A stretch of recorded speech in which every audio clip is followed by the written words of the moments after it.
Hi there everyone, Rob here with a special edition of today's Western Pacific weather update. We are talking about Typhoon, now severe tropical storm Gucho, continuing to move across Japan, and you are looking actually at some footage I took earlier today on my way back from the NHK studios here in downtown Shibuya. You can see that the wind has been continuing to pick up across this entire area.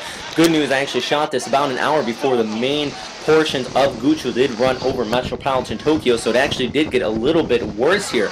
But then let's look at some other footage that was taken elsewhere. Down towards Kobe, you saw some very intense winds as well, blowing across Osaka Bay as well, continuing to pick up.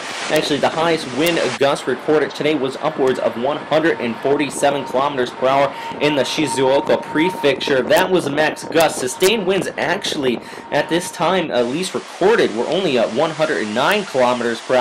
Meanwhile, though, you did see some very, very heavy rainfall that was continuing to occur here, swelling up some rivers, and this is some footage coming from a river. This is the Yoshinagawa River, Anshikoku, and this entire area here up towards the Kii Peninsula, actually there was one area that saw upwards of 410 millimeters of rainfall in just the past 24 hours, so widespread heavy weather continuing to occur here in Japan. So let's go back to the satellite picture here and talk about where this storm is going to be going next. Well, at least it's pushing off here towards the northeast right now, bringing still some heavy weather. The current warnings across Japan look like this, and you have to remember this is about 0100 Japan Standard Time, but still plenty of red here all the way off here towards the north, or right around the northern portions of Honshu, extending down here towards the south, and even portions of Shikoku are still under flood warnings, as a lot of this rainfall that was continuing to occur earlier on today is going to start to run down the streams into these low-lying valleys. So still the risk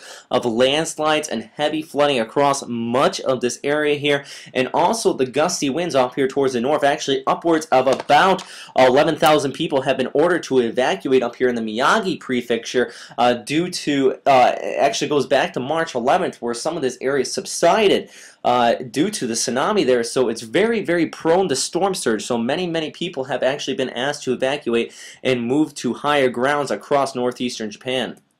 Now this is what the current radar does look across much of Japan here. Actually, the heaviest precipitation is now just towards the northeast of the Kanto area, pushing off here towards the Tohoku regions, and this is going to be bringing all that heavy rainfall that goes back to the March 11th tsunami, and there still is a risk of landslides out here across much of northeastern Honshu, as well as that continues to jet off here just off the coastline, going into tomorrow or a Wednesday here. And actually, if we look at the official track here from the Japan Meteorological, you can see that actually just recently they have shifted the track from heading off in this direction to just moving off right around the northern Kanto regions here. But very good news, though, the storm is continuing to be exceptionally disrupted. It is definitely a remnant of its former self. It is no longer that super typhoon we were seeing just a few days ago.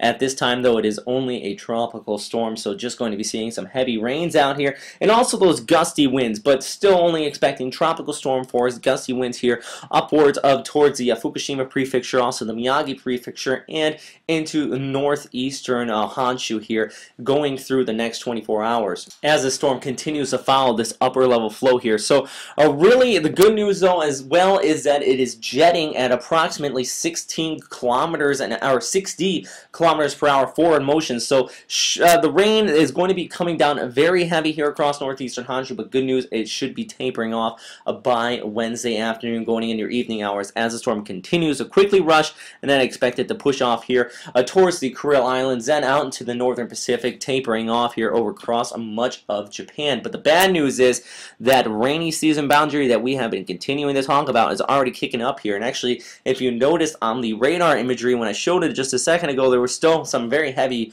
thunderstorm activity across much of the southern Japanese islands. Well, this is expected to continue to pick up here yet again, because we are still watching Talim down here just off the coast of southeastern China. Good news though, that is actually seeing a lot of drier inflow coming in from the northern portions of the system. And actually, the Hong Kong Observatory dropped all of their signal force warnings on the system earlier on this evening due to all that dry air inflow. But the bad news is that this is still developing up here, expecting it to remain a tropical storm as it pushes off here towards the northeast, but it is following that entire rainy season boundary. And just like we've been talking about the past several days, that rainfall will continue to pile up here along the southern portions of Taiwan. And I do expect some very serious flooding here, also the risk of landslides through the coming days. And if we look at Taiwan's radar currently, you can see exceptionally heavy rain here just off the southern portions of the island. Some actually very strong thunderstorms moving onshore. These are going to be accompanied by that short-time heavy rain up to about 50 millimeters an hour could be occurring. And so you can see kind of on the gauge here on the left this radar estimation of how strong the rainfall is going to be falling out of here, upwards of about 50, even 60 millimeters in some areas. But also frequent lightning could be occurring with this, and also those rough seas right along the southern portions. So definitely lots of weather continuing to occur down here towards Taiwan as we continue to watch Talim move off here towards the northeast. Now Talim is expected to continue on here towards Japan actually, but the really good news is that it will dissipate as it does so. It really is going to encounter a lot of vertical wind shear, also cooler sea surface temperatures that were really stirred up by Guchol as that moved through as well. So you had a lot of that upwelling, but on top of that, I do think this is going to get wrapped up with the rainy season boundary. So with that said, winds are not going to be a problem with severe tropical storm Guchol here. It is going to be the heavy rainfall. Kyushu, Shikoku, much of southern Japan, also the Kanto area, or excuse me, also Taiwan, have seen too much rainfall at this point, and any more rainfall could very well exacerbate the situation here. So therefore, as always, we definitely will continue to keep you updated here at westernpacificweather.com. If you have any questions, comments, or suggestions, as always, please post them in the comment box below. And also, I do want to remind you, we are not an official agency. Please refer to your official agency, the Japan Meteorological Agency, Taiwan's agency, or China or Pegasa for actually all of these storm systems running along this rainy season boundary right in here, pushing off there towards the northeast.